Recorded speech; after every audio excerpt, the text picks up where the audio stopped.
Hopefully it carries over to game 2. AstralAuthority are going to have the second pick as Team Rival lose and wind up with the option. And so they choose to go for the first selection and, of course, the first ban. I was talking to a couple of people backstage. Is Mercury the ban here? Here, no. I think that that's a third ban option. I don't think you're banning at top 3 against Astral. Odin Zhang is still where you're going? I think I'm still going Odin Zhang. Yeah, maybe not Odin, because if Wolves is going to run you on Osiris, how different is it than him running you on Odin? I think it's very. I think the Odin just brings different things to the table. Sure. The Odin is so scary. You Sure. played against it. Yeah, of course. You remember getting jumped on by Odin? Yeah. By Wolves? I'm convinced that Wolves gets extra stats when he plays Odin. Like, he does more damage than other Odins do. I would believe that. I bird bomb someone for 600. Wolves picks. I give Wolves the controller. He picks it up. He bird bombs for 900. Like, that's just how it works. That's how it works. And they go with the exact same band, so no Odin this time around. And Same pick. Same pick. Discordia. And this, I think this is where it switches, though, for Astral. I don't think you need to go Jingwei here. That might get banned in the second phase, but I think you go Athena Mercury here, because this prevents it from being banned. The Jingwei was very good for Cyprexa, but no one can replace what that was doing for you. Right. Osiris is fine, but I still think Athena is critical. Those Athena ultimates to solo were what kept Predators down. Ogyra is going to be the first pick for Astral, and like you said, if Wolves is going to just stop you, just feed the hot hand. MVP from game number 1, give him exactly what he did that on. Sure, I have no qualms with this. Astral in their bank time now, looking for their second pick, and it's going to be the Thor. So another character that Layers can just go nuts on. So for me, Ryan, I wish we had the camera on him. He's so exasperating. Oh my God. I just don't get it. I just don't get it. Like, why wouldn't you just pick the pick that it was so good for you? Like, Athena's open here. What are you getting counterpicked by? Well, so there isn't one on the planet that works against Athena that well. It's the control that Thor brings. You're putting control in the jungle as well. Okay, you're telling me that it's likely that Rival takes Thor in the next 2 picks.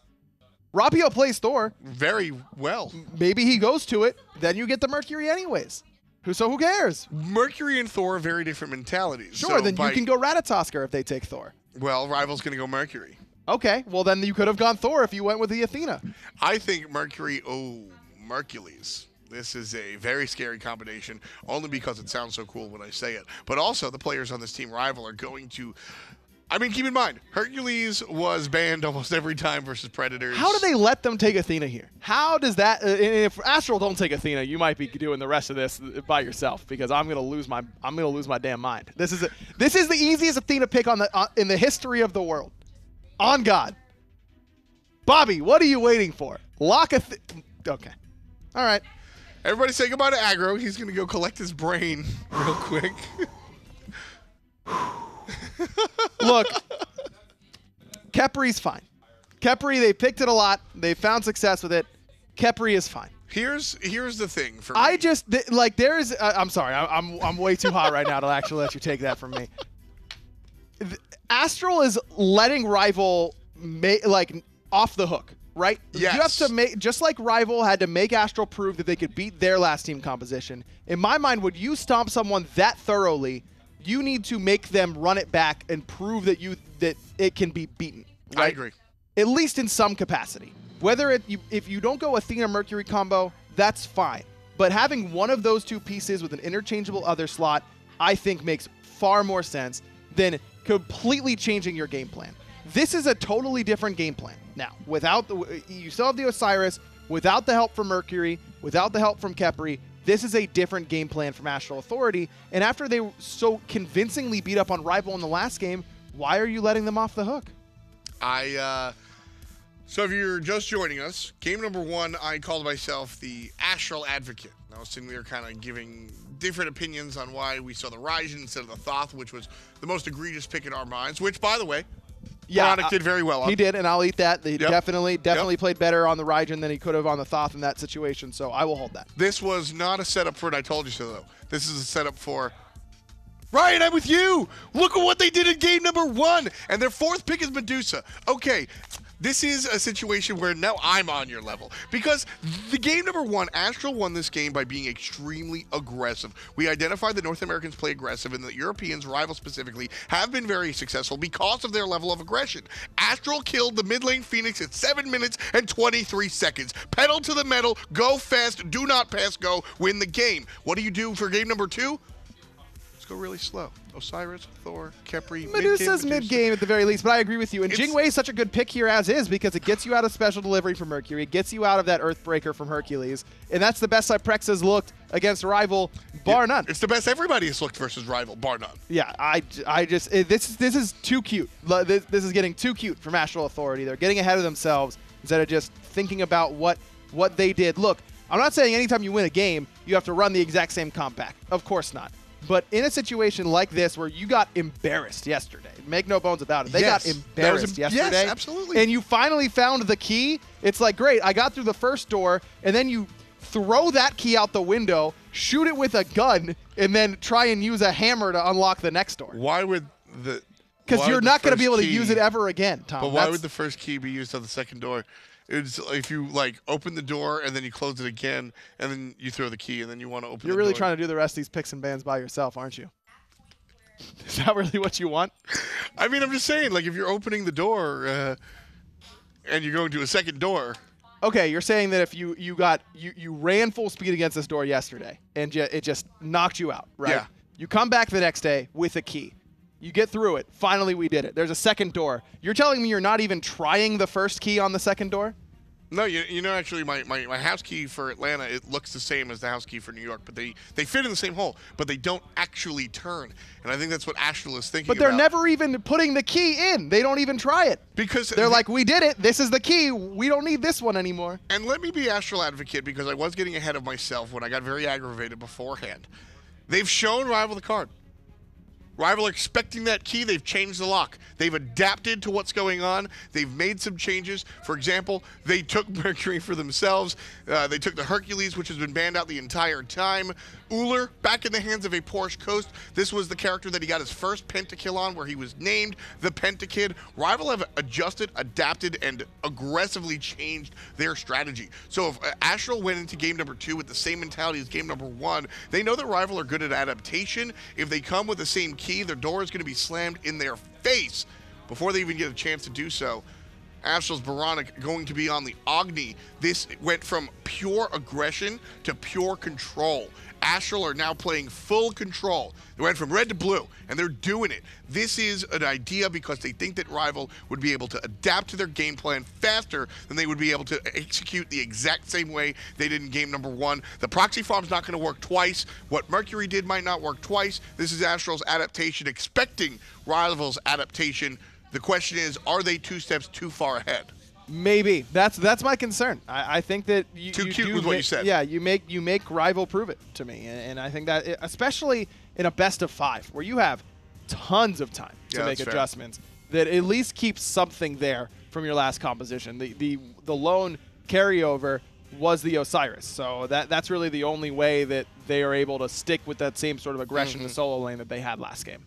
Well, the lack of CC immunity on Uller is certainly a good look for all these picks. Thor, Khepri, even Dusa, Agni. Uller's going to have beads and maybe a Magi's cloak, right? Doesn't have access to an ultimate, so that's certainly going to be something that Astral can look towards to take advantage of with their composition, which, as I noted, you're looking at full control. Yeah, plenty of CC on this Astral squad. And I do think the Agni's a smart pick here for Boronic. I mean, still feels weird that Giannis is on the table and he doesn't take it, but it does bring that extra little bit of control that can end up still bringing that extra bit of CC to force some beads, prioritize on characters that don't have beads, things like that. And it can be more aggressive in the early game. And I think that's where Astral's mindset is right now, is they want to be able to fight in the early game. They don't want to take Thoth because it might be a little bit too late for them. Yeah, the Agni, I think, also fits in really well. I love Agni versus Mercury. There's not many characters I like into Mercury because Mercury's incredibly impressive. But I do like Agni into Mercury. Not only does he have the dash to get away, but then he can stun underneath his feet, right? Yep. And so that keeps Mercury at bay. One of the characters that does better against Mercury who eats mid laners for breakfast, lunch, and dinner. Yeah, and this is, if Barada can get a lead like he had last game, maybe you can find some solo kills or some potential to get kills. onto Fly. Though even with Fly being down and Fly's team around him having a really tough game one, he finished at what, 3-2, 4-2, something like that? Pretty solid on that mid lane, and that's kind of what I've come to expect out of Fly. Even when the rest of RvL is crashing and burning to some degree, he seems to be that steady rock. We talked about it in game number 1 in the pregame. I mean, this is the consistent level. And what's fun is that we've watched this team improve over the years, as I've said, and he's just always been consistent. He was consistently bad, then he was consistently okay and good, great, and now we're sitting here at RvL in the grand finals where, I mean, even in their bad games, because make no bones about it, game number 1 was bad for RvL, and might be the first time I'm saying that all summer, all year. That was the first competitive loss they've taken in the summer split. I mean, I'm sure they lose behind closed doors in scrims, but scrims are a very different setup than that. I mean, this is the first time that they have to make an adjustment after losing a game, and maybe that might affect them adversely. You know, they might not be able to stay as focused. They might be a little bit too upset with themselves or with one another. That's something that they haven't had to go through in a couple months. On the other hand, this is perfect time for this is where the coaches get excited. Nobody wants to see their team lose, but they're like, bat signal. Time for me to be a coach, right? And it's going to be a time for Coach Joey to really earn his money here. Can Joey kind of calm the team down? Can Joey get everybody together? Can Joey draft something across the board that's going to win? I'm looking at the draft. Joey did that. Now I want to look at the battlefield of the players and see if Joey kind of kept these guys locked in. I think that this is the type of composition that can let RvL bounce back pretty easily. I like the switch up for the duo lane. I like them going back to a tried and true lane that they've done a lot during this summer in that Terra Uller. These are 2 signature picks for these 2. I do think that these 2 can really make something happen in that dual lane, and that's where I'm looking for RvL to get their big lead early on in this game. Yeah, it's interesting stuff watching everything here, but RvL and Astral played game number 1, and it was an interesting game. We like to fly through it with Finch and Anatoly, but we're going to dive a little bit deeper into one of the plays with our very own Savage Hindu Man. That's me, the Savage, and I'm here with a play from game 1. I want to look back at the very start of the game because I really feel like a lot of what happened for Astral in that game made a big difference based off the beginning of the game. We don't always get a chance to have a look back at this, but right now we do. Let's get into it, and I'll show you exactly what I'm talking about here. As you can see on your screen at the moment, Cyprexa and Wolves going to be looking here for the early start of the proxy farm. So we just pause right here at the moment, and what you can actually see, obviously we've got the grouping of the 2 of them here. Now the main thing to really look at is exactly where everybody else on the map is. The main thing to notice is Raijin is actually just over this area here. I'm just going to keep it on the minimap for you to keep an eye on. He's just trying to make sure these don't get pressured out, so he's actually just covering this little area here to make sure no one's around there, okay? Now with this proxy farm going on this left-hand side, what ends up happening is that duo lane from RvL have to make a call here about what they want to do. Do we come back to defend, or do we try and aggress and get the wave pressure back? Now obviously this wave is going to die on the left hand side, but it's what's going to happen next. We know that Wolves, he has to end up going back. Wolves has to get back over to his tier 1 tower with the teleport he's got in hand, which is going to leave Cyprexa on his own. And what he ends up doing, let's roll the tape and you'll see that he ends up going towards the red buff here. Left-hand side, the duo lane from RvL. No, this is going on, as does the whole of RvL, but they're just going to pressure the wave instead. And at this moment in time is where the call you're looking at goes, what is going to be? So we just pause here for a moment. And now when we look at what's going on, well, the waves have now met. The speed buff is already around the waist of Rapio here. Now he's got this speed buff. He's got a decision. He knows that, well, basically Jingwei should be in this area somewhere around here, right? And everyone knew he was on the left-hand side. So why is he going towards this side of the jungle and not coming over to make sure that Jingwei can't do this? If anything, if Jingwei gets pinched in this area, he's got to get past the dual lane from this direction and try to cut through here. Discordy's going to be there to support too. This was the small plays at the start that cost RvL quite a lot. Not only did Jingwei get a lead there, well, the duo lane from RvL couldn't get any pressure. They didn't get into the jungle to steal anything in time, and that's going to cause them a lot of problems. Very awkward situation then at the start of game 1. I don't think we'll see Astral be able to do it again because RvL can just adjust with a couple of ward placements or just better coverage of their own jungle. Enough from me. Let's get back to the desk. Thanks a lot, friends, here. Getting ready for game number 2. RvL didn't win game number 1. A surprise to a lot of people, I think, here, at home, everywhere. That was the most dominant we've seen a team really be at LAN. And then Astral said, forget you. We're going to take this game number 1, and we're going to be just as dominant as you guys have been all weekend. And what an impressive game it was. It made it look easy, and it really did start with that invade. Good breakdown there by Graham. And what is RvL going to do to switch it up? Will it be ward coverage? Will it be DineOhSaw sitting back? And that's where this Terra pick actually could be really smart, in that he can block the minion wave in the dual lane and also lets him go and stop that from happening, that he's going to be there where that minion wave spawns. So I wonder if that's the sort of strategy they're going for. Well, Graham broke down the start for game number 1. Let's watch the start of game number 2. It's Finch, it's Toli, it's Astral, it's RvL. Moving into game 2, now time for RvL to recover after a dominant game 1 from AstralAuthority. We got a nice breakdown there from the Savage Man himself. Really liked that one. Hopefully we'll see more. But the pressure here is all on RvL. Astral, though, Toli have gone entirely away from that comp, that strat that worked for them in game 1. Time to see now if they can win one a little bit more straight up. And the Mercury pick, just taking a page out of Layers' book. The late game damage was an absolute nightmare, and I wanted to touch upon that a little bit more because of how accurate his sonic booms were in the beginning of the game. They were great. It's hard to find those correct angles through the jungle, through the lanes, but Layers made it happen, and instead of opting for that Mercury again, he provides himself a different kind of global pressure, being able to go over those difficult walls that you have to maneuver around, and that Anvil of Dawn, providing a different kind of presence than the sonic boom. No, I'm right there with you, but why is Layers over here on this side of the map? He's going to start off at purple, it looks like, is going to be the idea here from him, rather than starting over at speed, just to make sure this does get dropped. You know what they it don't is? have eyes on RvL. Okay, so this is next level from Astral. Astral recognized that they're going to concede the early laning phase, right, by grabbing their own red buff. So Layers going to start his own purple and maybe look to invade alongside Bobby and Cyprexa. No! Instead, just going to do his own red buff. This makes sense. As long as you don't have to worry about a speed buff invade, then this start from Layers is going to give him all the experience in the world, grabbing his back camps after this, and delaying your own speed buff versus the enemy speed means that by the time RvL speed buff respawns, Layers should be there with his own speed buff still up and alive. Yeah, this is really smart because there's really not a way for RvL to recognize that they even need to punish this, right? Because of where he is in the jungle. They don't even know that he's not doing the speeds and then his backs and then going towards blue, right? There's no way they could. So now Rapio finally is coming to investigate since he hasn't seen Layers in all this time. He's going to try and punish him by stripping away the farm and is going to get a little bit ahead in experience, but this way they make sure they defend their own purple-red. They weren't quite sure where DineOhSaw and Vaporish Coast were going to go. This interesting start from Layers does end up working out a bit, even though he's a little bit behind. Good recognition out of Rapio. Just a last millisecond dashing through, still clearing out those back camps. Takes about a minute for those to respawn, and RvL's Rapio being able to grab both of them on the right side of the map slows Layers down. It's a race to evolve your Assassin's Blessings first, and this Mercury is already up about 7 stacks.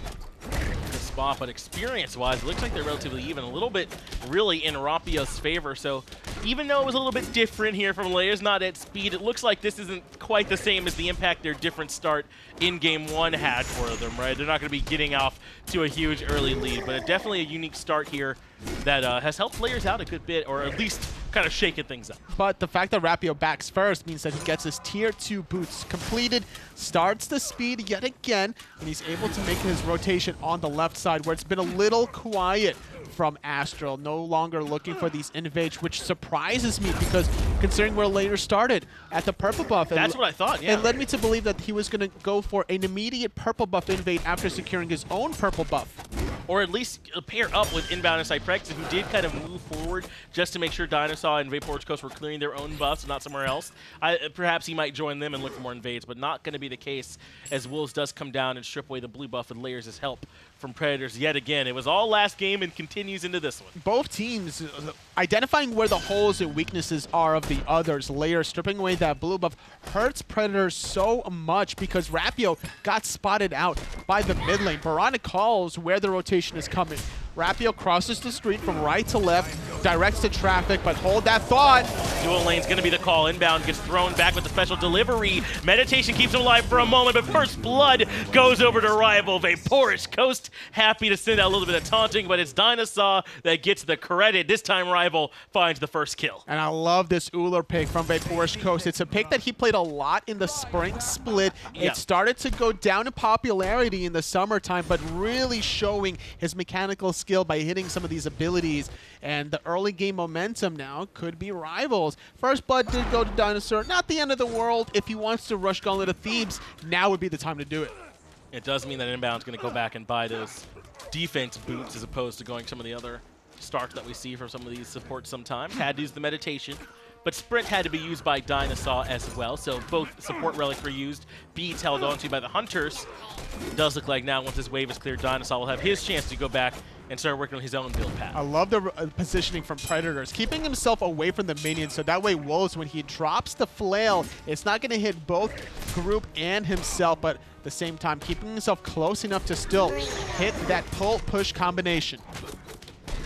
Predators does get stunned out, but he shouldn't be in too much trouble.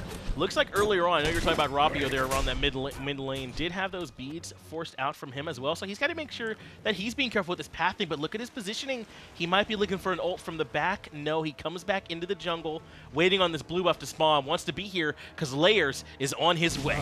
Layers is right in time to be able to stop the last one.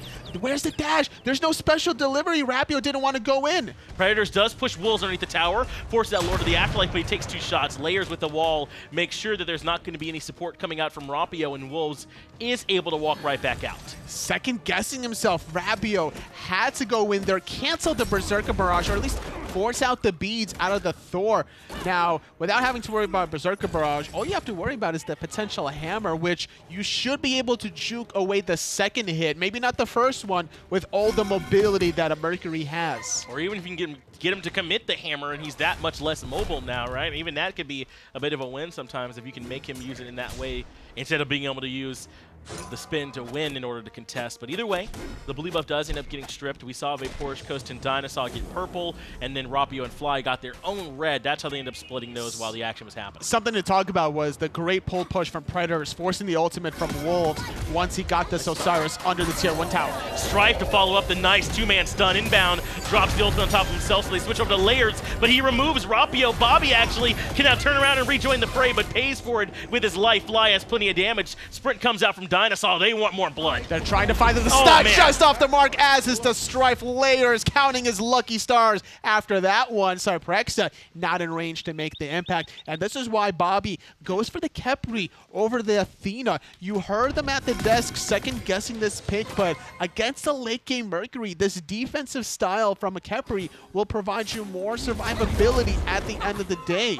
If it ends up, that's right. We were talking about this a little bit amongst ourselves, right? If Rapio is the one that's setting the pace on this Mercury, which he hasn't quite done as much of just yet, but that was a good play from him in mid, then the Khepri, as you just saw, is just going to be better. It basically just puts the brakes on that whole situation, forces the target switch, and in that target switch moment, Layers is able to thrive and find his own kill in that fight and safely disengage. Rapio in a 1v1 cancels out the Berserker Barrage. A lot of damage from both of these junglers. Layers, though, not committing the second double tap, wants to get out of dodge. This time they're going to defend the blue buff here for Predators. DineOhSaw even rotates over just to make sure. So Layers not going to be able to continue bullying Predators, who will happily be able to grab that buff for himself this time. It's about damn time that Rapio stood up for himself against Layers in this matchup. This is where Mercury starts to do a lot of damage with the Meiji look, and it was a good avoidance from Layers, dropping the hammer for the first half of the damage, avoiding the Meiji look, escaping that. He poked and prodded for the first 2 blue buff invades, realized that the third one was not to be successful. And that was a scary fight for Layers. Remember, he used the beads in that last engagement around mid, so he's still vulnerable for a little bit less than a minute as Dash forced out from oBoronic there in the mid lane, so he could easily end up being a target. There's a bit of a grouping. Cyprexa didn't get hit by the axe, but still invests into the beads. That's a huge window of opportunity for Rapio to make his presence in the left side. Vaporish even going to spam a couple laughs. Yeah, that's the Uller aura, isn't it, though? I mean, like, if that axe does land, you're going to be paying a lot of life for it, so he just got to be preemptive with it and ends up getting caught out in that situation. Vaporish Coast happy anytime sees any kind of mistake to kind of rub it in a little bit. That's sort of the aura that this Uller and the Pentakid himself can have in lane. Wolves is unkillable with his current status. 2 health potions, 2 stacks in the health chalice. He kept himself up inside the Osiris passive for as long as possible, up until finally the Excavate was used just to clear the wave. That wasn't a frustration ultimate, that was an ultimate realizing, like, I'm too low to really leave my tower. I gotta respect the global pressure from Layers, so I'll just use my 90-second cooldown to clear this wave that comes every 30 seconds. Well, Layers is here on the right side while there's a bit of a kerfuffle here on the left. Rapio contesting Oracles. They don't really end up fighting over those, and Layers can't find the gank on the Predators after you said using that ultimate to safely clear the wave sort of can reset the lane pressure that Wolves has established, so that helps him out greatly on that gank attempt when Layers comes in. But Wolves going aggressive, he has the stun. Wow. Trying to make it happen with a tier 1 tower dive and uses it. There was no driving strike, I guess, because I just didn't see it happen there. Didn't even need the assistance of Layers. Well, Layers is going up into the air now, going to be coming dunked down with the Anvil of Dawn. Rapio, though, just barely gets out of there, so Thor this time not going to find any more. But Predators getting punished underneath the tier 1 tower. Wolves has looked very comfortable on this Osiris pick throughout these 2 games, this time without even getting that early bonus start. In fact, tier 1 tower going to fall as Inbound in trouble. Scarab's Blessing on himself. Petrify comes through to force the deterrence. Vapourish Coast procs that Scarab's Blessing, and Rapio brings Inbound down. The Meditate not enough to save the life of Bobby. Cyprexa without too much mana. If there's a stun coming through, Vapourish Coast could find himself another kill, but a 1-for-1 at the end of the day, where one falls on the right, another does on the left. Bobby just can't get away from all this action, and I think that so far AstralAuthority are really leaning on the solo lane, where RvL are leaning on the support. They really have been, haven't they? Playing around DineOhSaw very well so far in this game. So in that situation, it doesn't end up working out for them, but they've been able to kind of answer back a little bit. The real problem, I feel like, just like it was in Game 1, is going to be Wolves. They got to figure out something to try and slow down this Osiris, who's already gotten off to a good start. He's gotten some help from Layers over here, yes, but for the most part, he has come by this lead, honestly. And with this lead that he has now, completing the Void Shield, giving himself more physical protections, makes it difficult for Rapio to make the difference. But with how aggressive Wolves is positionally behind that tier 1 tower, there was a little of an opportunity that Rapio could have looked for some global pressure, which he did, I think, during that first blue buff invade, where he kind of let that one go. But now it's a little too late until we see some penetration from Rapio. The crit not going to make the difference against a tanky Osiris that also has his passive stacks up.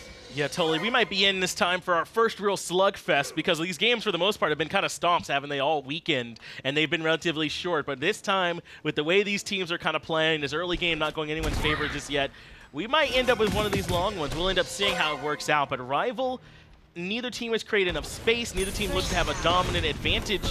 And we both know they're strong enough to respond to these smaller leads. But Predators takes 3 ultimates from oBoronic. He hard commits to this tanky Hercules. Layers off the mark with his ultimate, but the wall is good. Driving Strike gets him away. He instead looks for Fly, who disengages. Lots of ults come out from Astral. Layers taking a lot of damage from the unruly magic. Dinosaur going to use that monolith to heal Wolves on the backside. Onto Predators, already less than half health. He uses the Driving Strike to avoid the Petrify. That does get him away, but he ends up falling to Cyprexa either way. A heavy commitment onto the Hercules ends up paying dividends as he falls early on. Rapio wants to rotate in. Wolves is the aggressor here, but they don't have enough damage. The Osiris just too tanky. Red buff looks like that one did get stripped as good damage comes out from Fly. Cyprexa sticks around too long, but the Scarab's Blessing keeps him alive. For the moment, though, Fly dropping the unruly magic and the Strife. Inbound is the target. So close to death. The rest of RvL are looking for anything. They got to be careful from oBoronic over the wall, though. They want the stun and Inbound. They want to bring down the Scarab's Blessing, but they can't. Vapourish Coast is the one who ends up dying instead. Now it's Inbound looking for the dash. Fly doesn't have the cooldowns. Eventually does take down Kefri, but Wolves finds the double. This prolonged engagement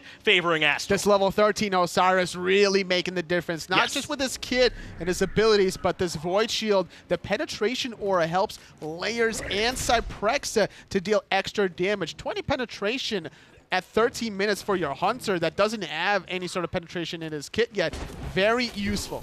Oboronic gets away from Predators as Rapio getting chased out by Cyprexa. He has a very good chance to die. Minions doing work, but the spit too strong ends up bringing him down. Cyprexa finds another kill. But this just presence from Wolves, it feels like it's too much. Able to force back the entirety of Team RvL while the rest of Astral all ins on the Predators. And the important point to make here was that Wolves upgraded his teleport to tier 3 to drop under one of those red wards underneath the Gold Fury. RvL thought they had that team fight convincingly up until Osiris from the backhand side slowed Predators down long enough, put him with the tether, forced his hand, honestly. The driving strike needed to be used to avoid that petrify, but it was still, the slows were applied. The rest of Astral gets the first pick in a 5-on-4, stretching their advantage even further. That's right. They're now looking for this Gold Fury. Totally DineOhSaw and Vapor's coast nearby. Fly coming in as well. Gold Fury not being hard committed on yet. They want to try and lock down DineOhSaw. They have the pull, but Layers takes a bunch of damage from Vapor's coast. Cyprexa gets the first kill. The apple is going to bounce on the Wolves, but Fly needs some support, and there's none coming. Double for Cyprexa. Layers is low. Predators looking for the chase, but it's 4 members coming to slow him down. Man, Bobby was just popping off in his player camera after the quick 2 kills. Astral, though, not coming to the Gold Fury quite yet with how low Layers is, but without too much burst damage from Fly, they could still start this up. DineOhSaw has revived, but look at this. Predators and Rapio still having their ultimates, still can easily steal away this objective. Astral playing way more safe. AstralAuthority can't get the Gold Fury despite winning that fight, though. Looks like they're falling back for now. Well, right when I say that, looks like Inbound wants it. The ward spotted Rapio going from the red buff into his speed. They know where he is. They know he's not here to contest. Up in the air is Layers. He's going to drop down the zone if he needs. He misses DineOhSaw, but the wall is there anyway. Gold Fury has been leashed. Drops down his ultimate. Does DineOhSaw. That's not enough to deter us. They move back to Gold Fury. Vapor's Coast can't get here in time, and Astral confirmed. Just a second too short. Vapor's Coast not able to follow up from the sacrifice DineOhSaw tried to make for his teammates. Rapio goes for his own speed buff. AstralAuthority spot that, identify it, capitalize with a Gold Fury. 15 minutes into the game, the very first one, getting a really good gold and experience lead. But isn't this the final we deserved here, Tully? There's a little bit of worry after how dominant RvL looked that they might just walk right through this, but Astral are the top team here in North America for a reason. And they're looking very clean right now. A dominant Game 1 victory. And here in Game 2, they have RvL looking a little bit out of sorts. Just a bit. Astral are the ones that are deciding where the fights are happening, applying all the pressure. Wolves has so far ahead of Predators that they just can't contest this Osiris. And with the Thor pick, oBoronic is doing a good complement with the Agni. We thought behind the scenes that it might have been the Thoth, the same way that they ran it against Flashpoint. But you know what? There's a different kind of CC with the Agni. It's over the wall, multiple targets, not just that long-range singular stun. And oBoronic doing a lot of work this LAN outside of his one best-of-3 set with RvL.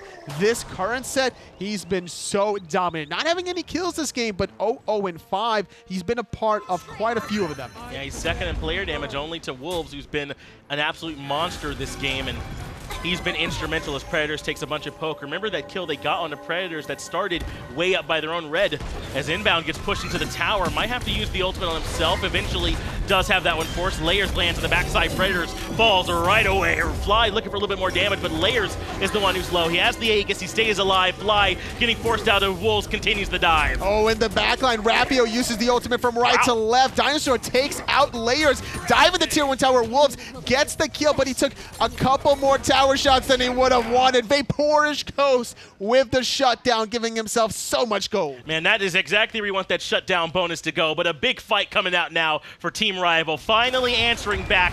There's apparently some things Astral can't do this game, and diving under that tier 1 was one of them. DineOhSaw finds the double in the middle of that fight and punishes AstralAuthority for over-aggressing. Finally, they've been able to slow this Astral roster down a bit, and if we could look at those charts, Astral have not run away with this entirely. 3,000 gold, the 5,200 experience is substantial, but this is still in an area where RvL can fight back. So about 2.5 minutes ago, they were up 4,000 gold, 7,000 experience. It's going to even be diminished after this tier 1 tower as Rapio abusing some of these respawn timers, allowing his team to play catch up, and this is perfect for him considering that he's such a late game hyper carry god. With only 3 items completed, the Rage needs to be finding 2 more stacks to get that 40% critical strike. And I'm glad you bring up this late game because I gotta imagine you're told that you're liking it with the Mercury, the Discordia late. And sometimes you kind of worry about Uller late, but this time it's not as if he's going up against like a Rom or an Artemis who's gonna be absurd in the late game. He can match Medusa late for the most part. For the most part, he has the ability damage. He doesn't have the same burst in terms of attack speed with the 4 Viper shots, but it's still very much accelerated physical power with that second ability. Predators is going to drop in the boulder, but it's not going to be in time. Big two-man stun from Rapio, but no immediate follow-up. Really only Layers who ends up low. Astral grab that Pyro and cleanly disengage as Vaporous Coast wants the 1v1. He's feeling himself. Cyprexa trying to get anything with that Petrify. Forces Vaporous Coast to just kind of turn around, disengage, laugh away, and without the ultimate, a very small, minute window for RvL to rotate. Yeah, that is a small win for Vaporous Coast to force out that ultimate. Remember, he doesn't have one to waste on this Uller as he comes over and grabs the red buff. Inbound. He's just going to peek in to see where he's at and not find much, but if there's any chance to maybe punish Cyprexa, probably not. They can build off that, but likely not a big window. Definitely not something to worry about as left side mid Harpy's being looked at. DineOhSaw looking to steal that one away, but it will be confirmed from Astral. Gold Fury due to respawn in 45 seconds. That's plenty of time for RvL to start making these rotations happen. I do like this Divine Ruin on Agni, though. So good at applying that debuff stack of the healing debuff, especially into Predators here on this Hercules, who's already struggling. Matters are only going to be made worse by this decision. It's not only the Divine Ruin. You got a Pestilence out of Wolves, that Lord of the Afterlife applying 100% anti-healing if you hit that one off of the Tether Stun. And I think AstralAuthority have their anti-healing options already covered. Yeah, it's all locked, right? This Hercules, at this point in the game, really is not going to be a problem. Now, he can still, build up some items and get to the point where he's a problem, but they've done a good job really mitigating this mid-game that we've seen be a problem from Hercules before, as the Gold Fury does spawn back to life. Rapio's here, so is DineOhSaw.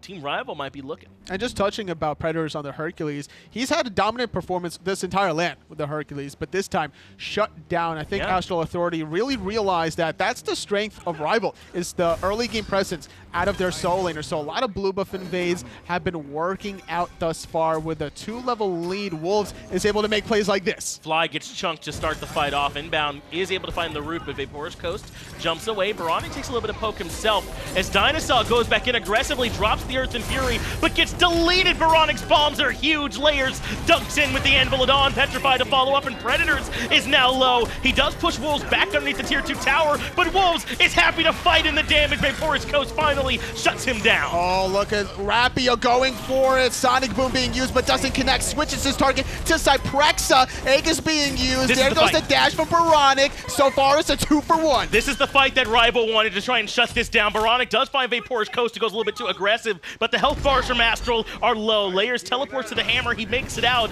RvL can't quite punish the way they want. In fact, oBoronic takes down Predators for a double on the back end. Predators in no man's land with DineOhSaw respawning. It's a 3-for-2 at the end of the day. Astral still going to commit to the Gold Fury. Very low is both Layers and Cyprexa, but no one from RvL around to contest. Free Gold Fury, that gets them back up now to 5,000 gold in the lead to go along with their 7,000 experience. A tough fight there where they aggress pretty deep into RvL's jungle, but they manage to make that fight work in their favor. The health bar is just favoring them a little bit. And take a look here one more time, Tully. Inbound 06 and 10. That's the slash line that I think Bobby would take every day. This is the way he plays. He's the focus. He wants it. Put all your damage on me. Both of these supports are being the focus. Sitting at 3-3-3 is DineOhSaw. He was surrounded by 4, if not all 5 Astral jerseys, which is why he used that Earth and Fury, trying to force literally anything, but the rest of RvL were kind of hiding between their tier 1 and tier 2 tower, trying to funnel Astral a little bit deeper. Taking the bait was Wolves under that tier 2 tower for a little bit too long. Finally, the excavate from Predators sealed Wolves' fate. Could have been a little cleaner from Astral, having to avoid that tower dive.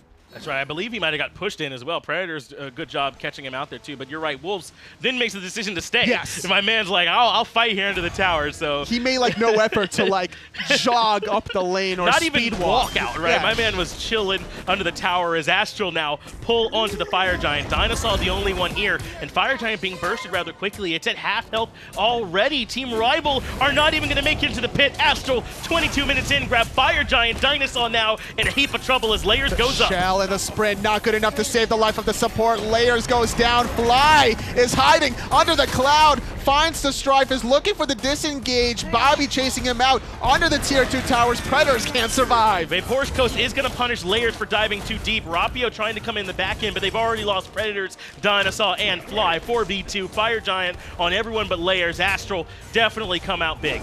You gotta be questioning why Rapio was not involved with his ultimate still up. RvL are not down that much gold, only 6,000. The presence of a late game Mercury would have been huge to swing this fight, and he didn't even get the tier 2 tower in middle Finch. Instead, he's farming some minions between and proxying, and he's about to concede his Phoenix. Yeah, the Phoenix on the right-hand side is going to fall. DineOhSaw going to die again, very likely, as he gets pulled back in. Boronic doesn't. They might even go for the end. Rapio finally does show up to try and slow this down. He drops the ultimate. Cyprexa beads come out to keep him fighting. Titan is still standing. Predator's going to put the two double! into the fountain. That's enough to slow him down. Fly gets Boronic. Oh, but Cyprexa is still surviving for the moment with a nice Aegis and the Scarab's Blessing. Fly revives, goes back to the grave. Predators looking for some more. He pops the thorns. He's looking for the Hunter, but he's avoiding the shots. He is going to be in a little bit of trouble here, even with those thorns ticking. Trying to heal, driving strike. Not going to be enough to get Cyprexa, but more than enough, even with the DSI, to keep their Titan standing. Astral going for the end, but a great play from Rapio as well as Predators keep him in the game. I got to question Rapio's decision-making, Finch. Astral were not up that much gold to give up the Fire Giant. Like, granted, it was Dinosaur that fell immediately after the Fire Giant, but 6,000 gold off Fire Giant. You don't give up your tier 2 tower free. You don't give up your Phoenix for free. There's tier 2 tower stands in middle, stands in the duel as well. And honestly, Rapio threw this game for RvL. He definitely took a long path if he was trying to come to join, right? He comes kind of up through this path in middle lane leading into the jungle to try and make it in, but there was no chance he was going to be a part of that fight in time, and they had a chance to kind of swing it. Layers had over-aggressed to get that kill onto Predators, so yes, DineOhSaw and Predators were out, but a chance to maybe come meet up with Fly to follow up with Vapor's Coast, and instead, Astral now in a commanding position. Like a late game Mercury with Hasten Katana, Deathbringer, Poison Star, Rage fully evolved. The fact that he's not involved in that team fight, it just allows Astral to win the rest of it. 5-on-4 very cleanly. Now in a position to close out this game once they get some more gold with these tier 2 towers, looking to get their 6 items completed. They grab the tier 2 in duo, tier 2 in middle. Almost certainly going to be the call from them next, but RvL, position like they want to defend. Rapio got to be careful, is able to dash on out of there. But at this point, they are trying to close up some of that experience gap. It's getting a little bit closer. Still relevant, but RvL a little bit stronger in those terms than they used to be as tier 2 in middle falls. Astral, with only about 48 seconds left on FG, aren't going to push onto the Phoenixes yet. Man, look at these score lines for Cyprexa. It was mostly Boronic earlier today up against Flashpoint, making the plays happen, but honestly, they share that responsibility, whoever's going to be the primary focus target, with Bobby setting himself up in the front line so many different occasions. Both Medusa and Agni putting in that player damage work. And remember, when they were in the same position in spring, it was Covey, I believe, sitting in that same seat, right? It was Cyprexa's the new one to this roster. In fact, he and Inbound have only had a few weeks of online play to really get used to each other, and then the time in between the split and the LAN as well, obviously, to work together. But they're looking comfortable, 9-0-6. This is what they wanted when they got this guy on their roster. It might be the chemistry or the synergy, because the earlier set between RvL and Astral, it wasn't Cyprexa that really caused them to lose those games anyway. There was other issues as a team, cohesive unit, but Astral are quick learners to go from just overnight to be able to make these kinds of... Literally overnight. Yeah, 180 shift against such a dominant European squad is very impressive. And also being able to not be too eager to reveal those cards against an earlier opponent in Flashpoint. Yeah, it really shows a lot of restraint and patience and understanding, right? To not only develop these two strategies, so far we've seen 2 unique starts from them that both have worked, but to also hold them and trust that you can take down Flashpoint without them, so you can surprise RvL here in the finals. This is the grand finals. RvL have been dominant, sweeping through the tournament, sweeping through the online phase, and Astral now have them on the fence. Remember, RvL do have, as the upper bracket winners, a reset if they need it. Astral haven't quite got them there yet, but RvL can still stay calm. So RvL, mathematically, RvL can still lose 4 more games in a row. Yeah. and still win the next 3 to crown themselves the champions. That's because of how dominant they were in day number 1, going 4-0 up against Flashpoint, and then AstralAuthority allows him that kind of leeway. So I'm not too worried about RvL in the overall grand scheme of things, but if they lose this game as well, being down 0-2, difficult way to counter it with a clean 3-0 sweep. We got everybody here except Layers, who's pushing down that mid lane, Totally.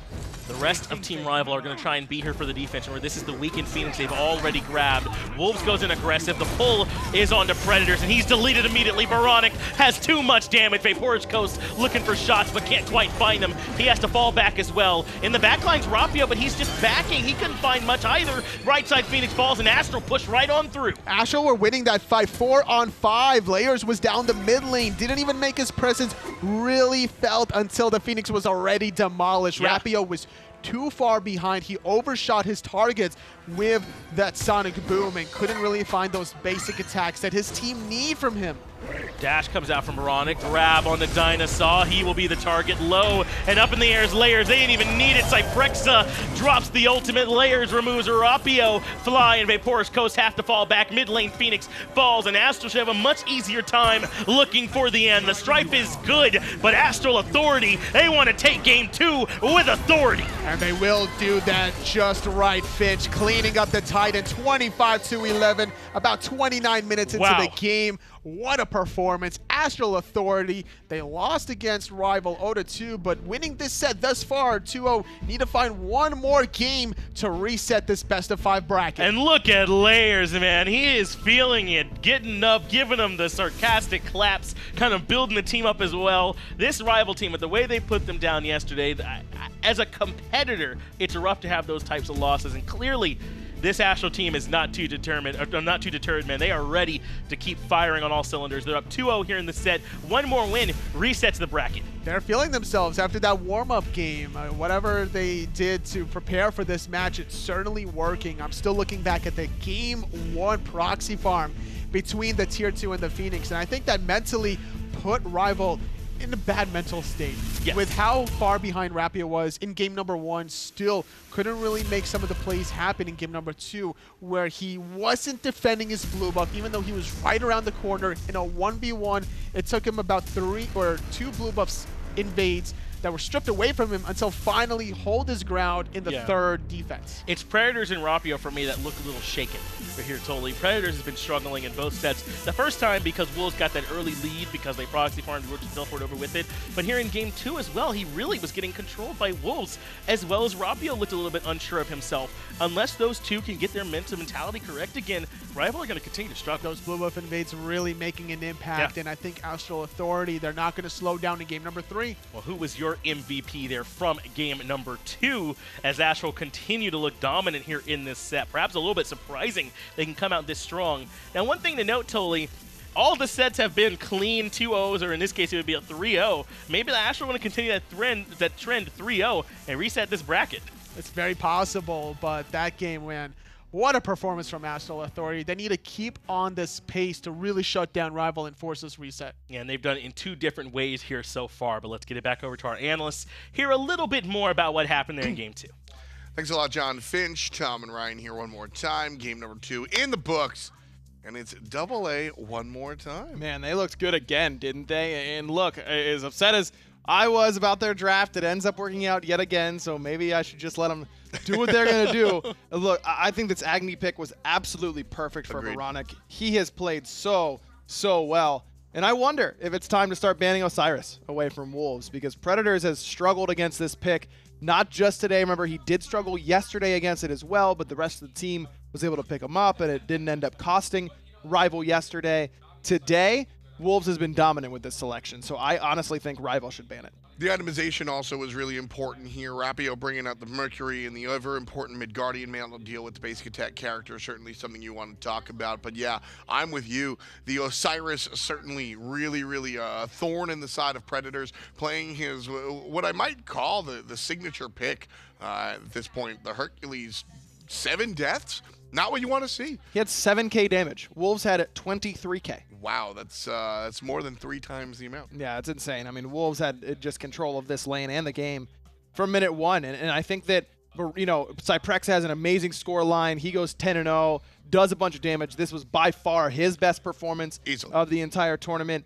But still, all of this enabled by Wolves because of the lead that he was able to get. And the facilitator for Wolves and everybody else, Layers of Death, 2-2 and 9. And I really want to give a shout out to the chat for picking up Wolves here as the MVP. Just great stuff coming out from the Osiris. The Thor was able to sort of set him up, and then the chat just identified, yeah, solo lane man on the Osiris. There he is, just going nuts. He was so dominant. That fight by Gold Fury that we just saw the back end of, it looked like RvL was going to be able to turn it around. And then Wolves is like, no, I'm just going to kill Vaporish by myself, and I'll kill Fly. And that's where that early Void Shield was really, really good, because it made Wolves do so much more damage than RvL was really ready for in that early game. And that's where he was at his most aggressive. After that, he transitioned to the pure defense and was able to just be that traditional tanky solo laner. It's fun.